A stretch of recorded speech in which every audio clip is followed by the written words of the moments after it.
नमस्कार भावनो, स्वागत आहे तुमचं पूर्वजांचा खजिना या यूट्यूब चॅनलवर। मी दिलीप गवई। आज तुम्हाला एक अशा औषधीची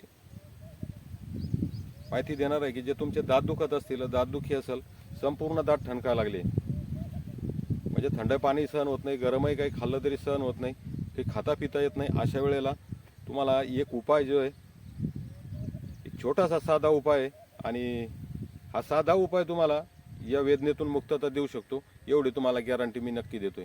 तरी माझ्या मागं तुम्हाला दिसतंय बघा, हे काही पेरूचं झाड आहे, मी काही या पेरूची पानं तोडलेली आहेत। ही पेरूची 10 पानं तुमची दातदुखी संपूर्णपणे नष्ट करू शकतं। संपूर्ण दात जर ठणकत असतील तुमची, एका दाताची गोष्ट नाहीये, संपूर्ण दात। अशा वेळेला याच्यामध्ये दात काढण्याचा पण सल्ला दिलेला आहे, किंवा दात काढून टाकायचा। तर दात काढण्या अगोदर हा उपाय एकदा तुम्ही नक्की करून बघा, तुम्हाला दात काढायचं काम पडणार नाही। तरी पेरूची पानं येतं, पेरूची 10 पानं घ्यायची, 10 पानं 5 लवंगा, पेरूची पानं कुरतडून टाकायची। 5 लवंगा ज्या आहेत आता त्या कुटून घ्यायच्या, थोड्या बारीक ठेचायच्या आणि त्याच्यामध्ये अर्धा चम्मच काळं मीठ टाकायचं। या तीनच वस्तू येतात, 10 पानं पेरूची, 5 लवंगा आणि अर्धा चम्मच काळं मीठ। या 3 वस्तू एक ग्लासभर पाण्यामध्ये टाकून याला उकळायचं आहे। ते पाणी अर्ध राहिलं पाहिजे, एवढं याला उकळायचं आहे। अर्ध पाणी आटून अर्ध राहिलं पाहिजे। अर्ध पाणी राहिल्याच्या नंतर पाणी गाळून घ्यायचं आहे आणि या ग्लास पाणी थोडं थंड होऊ द्या,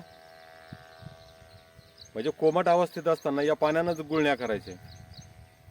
सकाळ संध्याकाळ जरी आपण हा प्रयोग केला तर 2-3 दिवसामध्ये तुम्हाला याच्यामध्ये चांगला प्रयोग आराम झालेला पाहायला मिळतो। 8 ते 10 दिवस जर तुम्ही हा प्रयोग सतत केला मित्र, तर तुम्हाला कुठलेही दाढा किंवा दात काढायची गरज पडणार नाही आणि तुम्ही नैसर्गिकरित्या या वेदनेतून मुक्त होऊ शकता।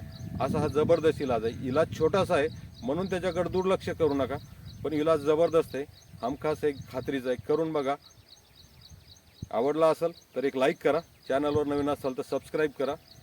अशाच नवनवीन माहितीकरिता या चॅनलला सबस्क्राईब करून ठेवा आणि व्हिडिओ जास्तीत जास्त शेअर करा भावांनो। तर भेटूया अशाच एका नवीन माहितीसह पुढच्या व्हिडिओमध्ये, तोपर्यंत काळजी घ्या।